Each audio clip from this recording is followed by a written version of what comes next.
Good evening. This is Akashvani and I am Abhishek Mukhopadhyay with the news at 9.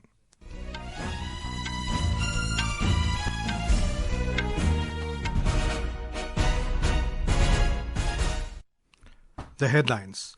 Prime Minister Narendra Modi reiterates NDA government's commitment to good governance and welfare of poor through inclusive development as it completes 11 years in office.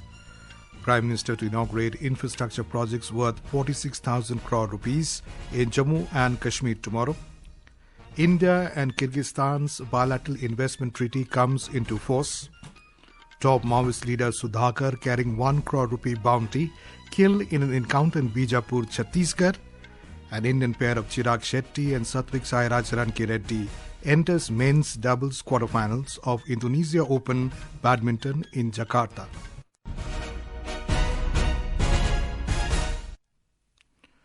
Prime Minister Narendra Modi has described his government as compassionate and devoted to the welfare of the poor. As the NDA government at the centre completes 11 years in office, Mr. Modi emphasised the government's transformative efforts in combating poverty and empowering citizens through inclusive development. In a social media post, the Prime Minister highlighted key initiatives such as PM Awas Yojana, PM Ujjwala Yojana, Jan Dhan Yojana and Ayushman Bharat, which have significantly improved access to housing, clean cooking fuel, banking services and healthcare. India has undergone a decade of remarkable transformation driven by the principles of Seva, Susashan and Garib Kalyan. Akashvani News brings you a special feature on the government's efforts over the last 11 years across key sectors. Today, we focus on skill development and job creation, empowering India's Amrit Piri, the young generation.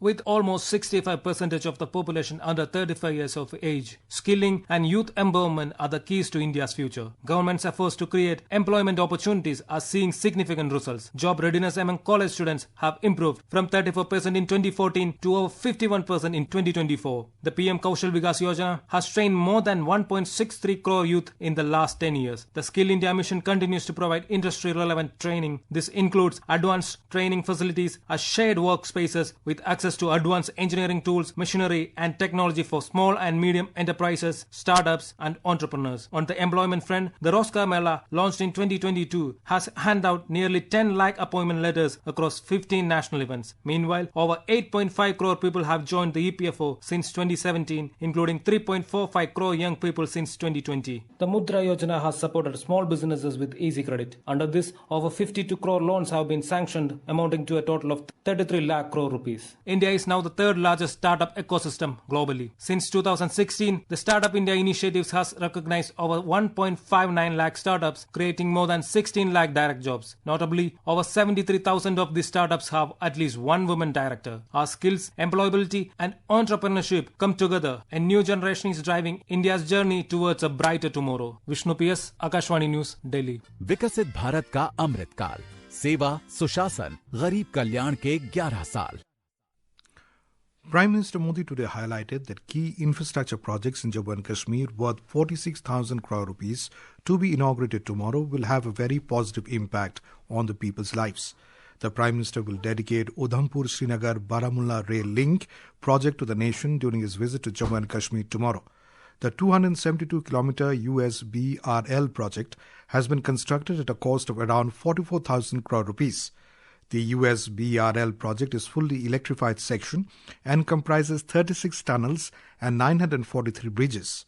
The Chenab Bridge, the world's highest railway arch bridge, and India's first cable-stayed rail bridge, Anji Bridge, which are part of the USBRL, will also be inaugurated by the Prime Minister. In a social media post, Mr. Modi said that in addition to being an extraordinary feat of architecture, the Chenab Rail Bridge will improve connectivity between Jammu and Srinagar. He added that the Anji Bridge stands tall as India's first cable-stayed rail bridge in a terrain that is challenging. The Prime Minister further noted that the USBRL project will ensure all-weather connectivity and the Vande Bharat trains from Sri Mata Vaishno Devi Katra to Srinagar will boost spiritual tourism and create livelihood opportunities. Railway Minister Ashwini Vaishnav today visited Jammu railway station where he inspected the ongoing development works. Talking to reporters in Jammu, he described the Chenab Bridge, built on the Jammu and Srinagar railway line, as an engineering marvel. Chenab का bridge बहुत बड़ा एक technical Marvel है। इसको बनाने में कई तरह की चैलेंजेस को फेस करके बनाया गया। इसके टेक्निकल पैरामीटर्स को अगर देखें तो इस ब्रिज का डिजाइन 260 किलोमीटर प्रति घंटा विंड स्पीड और जोन 5 सिस्मिक जोन के हिसाब से उसका डिजाइन है। यानी एक बहुत ही कॉम्प्लेक्स प्रोसेस से इसका डिजाइन किया गया है। इसकी फाउंडेशन फुटबॉल फील्ड के आधे के बराबर है। 30,000 टन स्टील लगा है। We have more from a correspondent.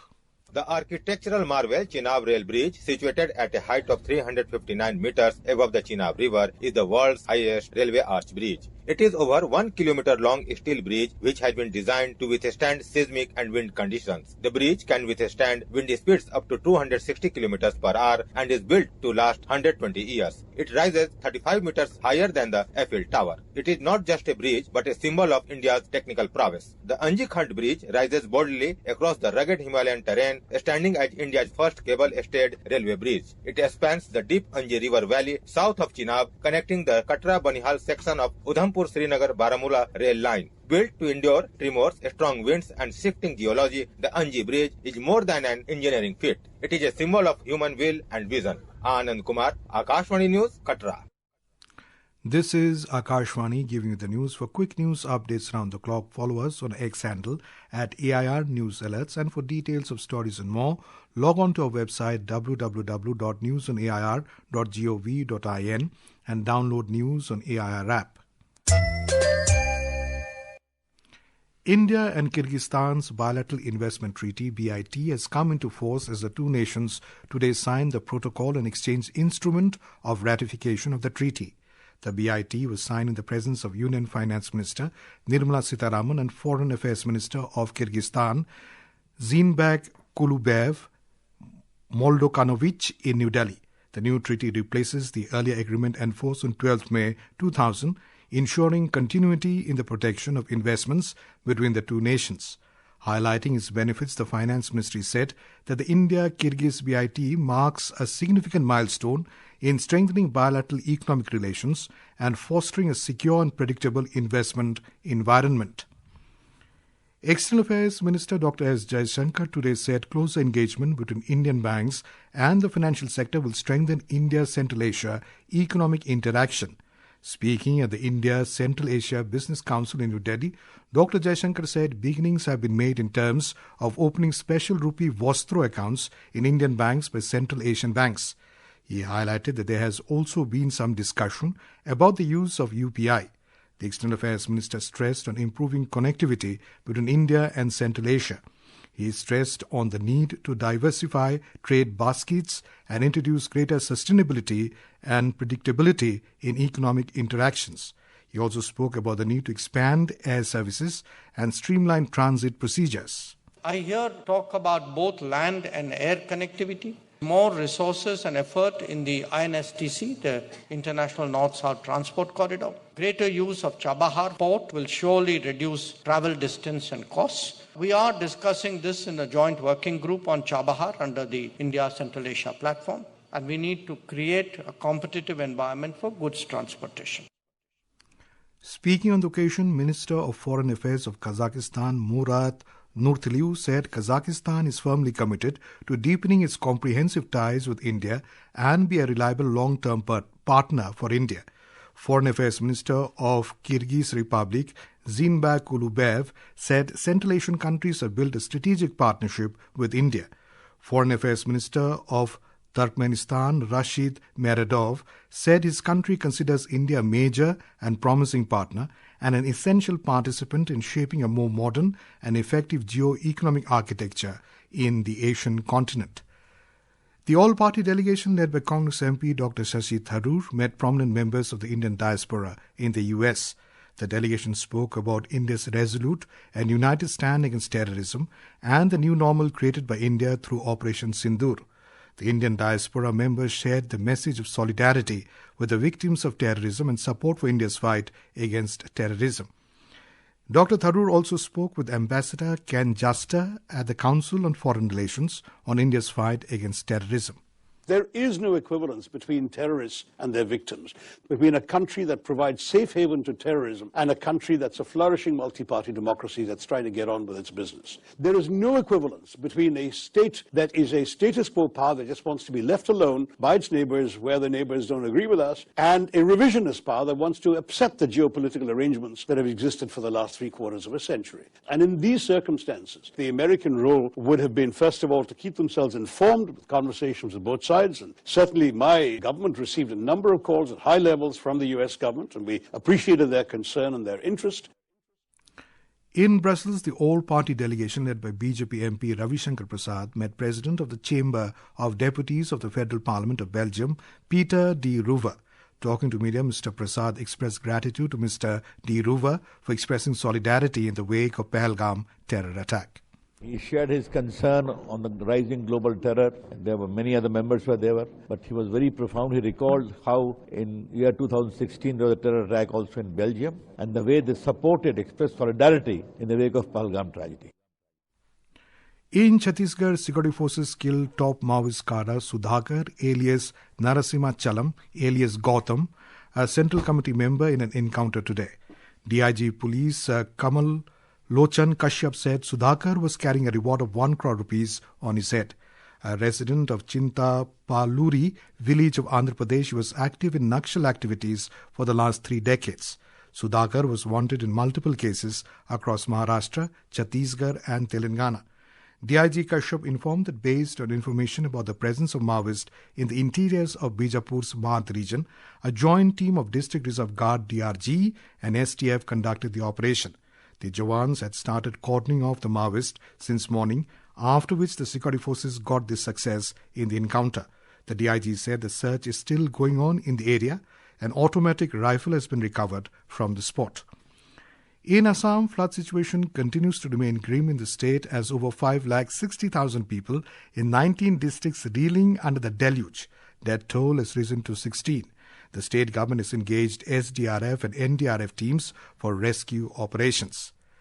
In Sikkim, 63 tourists were airlifted today at Charten in landslide-hit Mangan district. IAF's 2 Mi-17 helicopters and NDRF teams were pressed into services today. However, due to inclement weather and challenging terrain in North Sikkim, the evacuation process has been called off for the day. The evacuated tourists have been sent to Bagdogra Airport and Siliguri by the Sikkim government.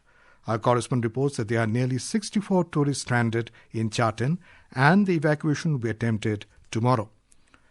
The President, Vice President and Prime Minister on World Environment Day today called upon citizens to strengthen the resolve and reaffirm their commitment to protecting the planet.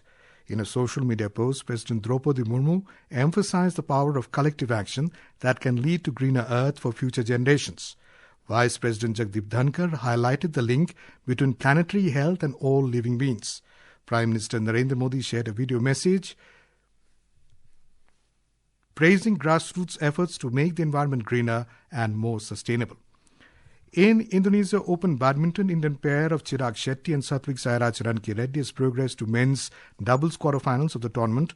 They defeated Danish pair of Rasmus Kjær and Frederik Søgaard at Istora Gelora Bungkarno in Jakarta. In French Open tennis, Aryna Sabalenka of Belarus has entered the women's singles final, beating Poland's Iga Świątek in the semi-final at Court Philip Charter a short while ago.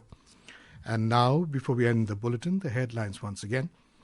Prime Minister Narendra Modi reiterates NDA government's commitment to good governance and welfare of poor through inclusive development as it completes 11 years in office. Prime Minister to inaugurate infrastructure projects worth 46,000 crore rupees in Jammu and Kashmir. And tomorrow, India and Kyrgyzstan's bilateral investment treaty comes into force. Top Maoist leader Sudhakar, carrying 1 crore rupee bounty, killed in an encounter in Bijapur, Chhattisgarh. Indian pair of Chirag Shetty and Satwiksairaj Rankireddy enter men's doubles quarterfinals of Indonesia Open Badminton in Jakarta.